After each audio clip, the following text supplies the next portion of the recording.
Hello दोस्तों, जय हिंद। कैसे हो आप सब? एक बार आपके अपने चैनल एग्ज़ाम ट्रैक पर आपका बहुत बहुत स्वागत है। तो दोस्तों, जैसे कि आपको पता है, आपके उत्तर प्रदेश पुलिस में असिस्टेंट रेडियो ऑपरेटर की 1374 भर्ती निकली है। तो दोस्तों, उसके बारे में आज आपको क्लियर बताने वाला हूँ कि आपको कट ऑफ कितनी जाने वाली है, और सबसे मेन इंपॉर्टेंट जो बात है कि आपके एग्ज़ाम किस डेट को होने वाला है। ठीक है दोस्तों, मंथ के साथ साथ मैं आपको ये बता दूँ किस हफ्ते में आपका एग्ज़ाम पढ़ने वाला है, और साथ साथ क्वेश्चन 160 आएंगे आपके पेपर में 200, क्योंकि जब तक आपको क्वेश्चन नंबर ऑफ क्वेश्चन ही नहीं पता रहेंगे तो तब तक आप अपनी तैयारी सही से नहीं कर सकते। ठीक है दोस्तों, तो इस बारे में आपको क्लियर क्लियर बताने वाला हूँ। बट उससे पहले अगर अभी तक आपने मेरे चैनल को सब्सक्राइब नहीं किया तो प्लीज़ लाल कलर का एक बटन होगा, सब्सक्राइब लिखा होगा, उसे ज़रूर दबा देना। उससे आपका ही फ़ायदा है, फ्री में हो जाता है। क्या जितनी मैं आपको गवर्नमेंट जॉब अपडेट्स लाता रहूँगा वो सारी आपको टाइम टू टाइम मिलती रहेंगी। ठीक है दोस्तों, तो प्लीज़ आपसे रिक्वेस्ट है, उसे ज़रूर दबा देना। ठीक है दोस्तों, चलो बिना कुछ देरी करते हुए मैं आपको सीधा आपको जो आपको टिक टू टिक जो आपके लिए इंपॉर्टेंट बातें हैं उसके बारे में बताता हूँ। सबसे पहले दोस्तों मैं आपको बता दूँ असिस्टेंट रेडियो ऑपरेटर की दोस्तों के क्वेश्चंस कितने आने वाले हैं। ठीक है दोस्तों, फिर मैं उसके बाद एग्जाम डेट के बारे में बताऊँगा, और फिर आपकी कट ऑफ के बारे में बताऊँगा। तो क्वेश्चंस मैं आपको बताऊँ दोस्तों, देखो पहले जो क्वेश्चंस थे, आपका एग्जाम होने वाला था ऑनलाइन। ठीक है दोस्तों, जब मैं बता दूँ आपको क्लियर क्लियर आपके 200 क्वेश्चन आने वाले थे। हालांकि नोटिफिकेशन में, ऑफिशियल नोटिफिकेशन में कहीं भी क्वेश्चंस के बारे में आपका जिक्र नहीं है, बट फिर भी बता दूँ आपका जो 2.5 घंटे का पेपर था वो इस नोटिफिकेशन में लिख रखा था। तो उस हिसाब से मैं बता दूँ आपका जो पेपर होना था ऑनलाइन होना था। जैसे कि आपको पता है असिस्टेंट सब इंस्पेक्टर की जो भर्ती आई थी सब इंस्पेक्टर के साथ, वो भी 2.5 घंटे का ही था, और ऑनलाइन में 200 क्वेश्चन आए थे। ठीक है दोस्तों, तो उस हिसाब से इसमें भी 200 ही क्वेश्चन आने थे। ठीक है, और आपको पता होगा उसके बाद सब इंस्पेक्टर का पेपर हुआ था, उसमें 2 घंटे का टाइम था, और उसमें जो क्वेश्चन थे वो 160 थे। ठीक है दोस्तों, बट असिस्टेंट सब इंस्पेक्टर की जो भर्ती आई थी उसमें 2.5 घंटे का टाइम था, और टोटल 200 क्वेश्चन थे, और इसमें भी 2.5 घंटे का ही टाइम था, और पेपर ऑनलाइन होना था, तो इसमें भी 200 ही आने थे। बट अब पेपर क्या कर दिया इन्होंने, ऑफलाइन कर दिया। हालांकि जो कंपनी है NSIT, उसका टेंडर मतलब फिर से आपका रिवाइज करवाया गया था, और पेपर कर दिया इन्होंने ऑफलाइन। ठीक है दोस्तों, और टाइम इनका वही है एज इट इज़ 2.5 घंटे का है, मतलब 150 मिनट। तो अब 200 क्वेश्चन किसी हालत में आ ही नहीं सकते, क्योंकि ऑफलाइन पेपर में 2.5 घंटे में 200 क्वेश्चन हो ही नहीं सकते। ठीक है दोस्तों, इम्पॉसिबल, आप भी खुद अंदाज़ा लगाओ।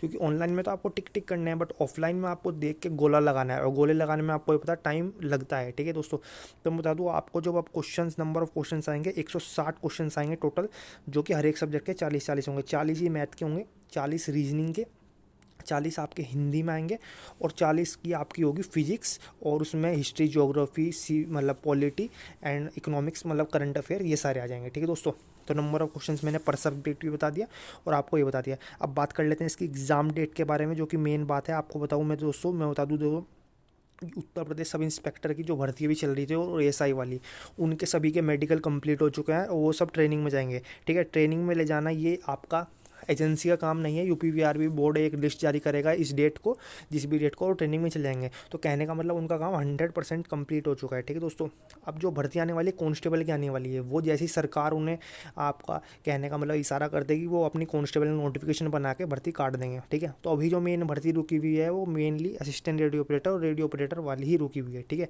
आप समझो बात को, जो भी कुछ 2400 प्लस भर्ती है।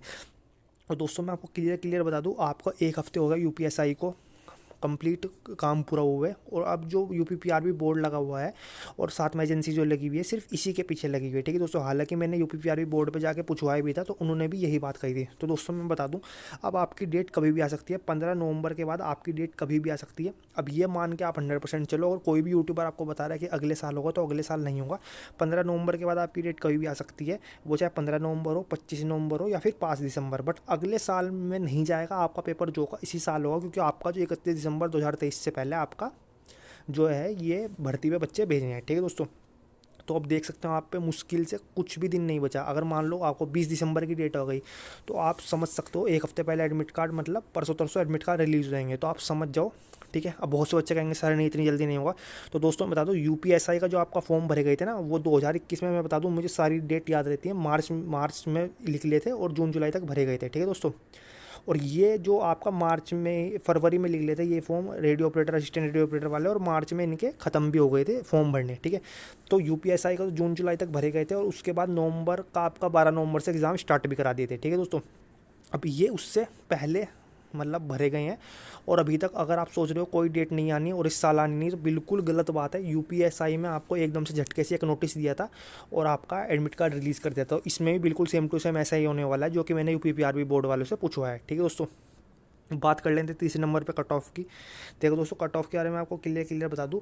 आपके क्वेश्चंस आने 160, तो 160 में से अगर आपने 125 प्लस क्वेश्चंस कर दिए, ठीक है दोस्तों, जैसे कि मैं बता दूं आपको, जिसमें 3.5 लाख बच्चों के आसपास फॉर्म भरे हैं, 1374 वैकेंसी है, ठीक है दोस्तों। तो मेनली बात यह देखो, वैकेंसी भी इतनी ज़्यादा नहीं है, और कहीं ना कहीं बच्चे देखो 3.5 लाख एक हिसाब से बैठते ही बहुत हैं, और इतने बैठते भी नहीं। मेनली बात हुआ है, जो बच्चा पढ़ेगा उसी का ही सिलेक्शन होगा आज के टाइम में, और अच्छे से पढ़ेगा। तो कहने का मतलब, अगर आपके 160 में से 125 प्लस आ रहे हैं जिसमें नेगेटिव मार्किंग नहीं है, कोई ज़्यादा बड़ी बात भी नहीं है, बट इतनी आसान बात नहीं है, हलवा भी नहीं है। अगर आप नहीं पढ़ोगे, 4-5 घंटे रोज़ नहीं दोगे डेली, अब तो खैर एग्जाम पास है, 7-8 घंटे नहीं दोगे तो आपका सिलेक्शन नहीं होगा, ठीक है। तो मेनली 125 प्लस जिसके आ रहे हैं, चाहे वो किसी भी कैटेगरी है, उसका सिलेक्शन है। ये मेनली मैंने जनरल ओबीसी वाले बच्चों की बताया। अगर SC ST वालों के बच्चे के 115 प्लस भी हैं तो उसका भी सिलेक्शन है। और सिलेक्शन में फिजिकल के लिए, कॉल के लिए नहीं बता रहा, ये जो मैं कट ऑफ बता रहा हूँ फाइनल मेरिट लिस्ट बता रहा हूँ, ठीक है दोस्तों। तो आप इससे ज़्यादा का ट्राई करो, अगर इससे ज़्यादा का आप ट्राई कर लेते हो तो आपका सिलेक्शन बिल्कुल 100% होगा, ठीक है दोस्तों। बाकी आपको कुछ भी पूछना हो इससे रिलेटेड या किसी भी गवर्नमेंट जॉब रिलेटेड, नीचे कमेंट सेक्शन में बेझिझक कमेंट कर दिया करो। मैं जब भी टाइम मिलता है मैं हर एक बच्चे को रिप्लाई देता हूँ, अपने हर एक सब्सक्राइबर को।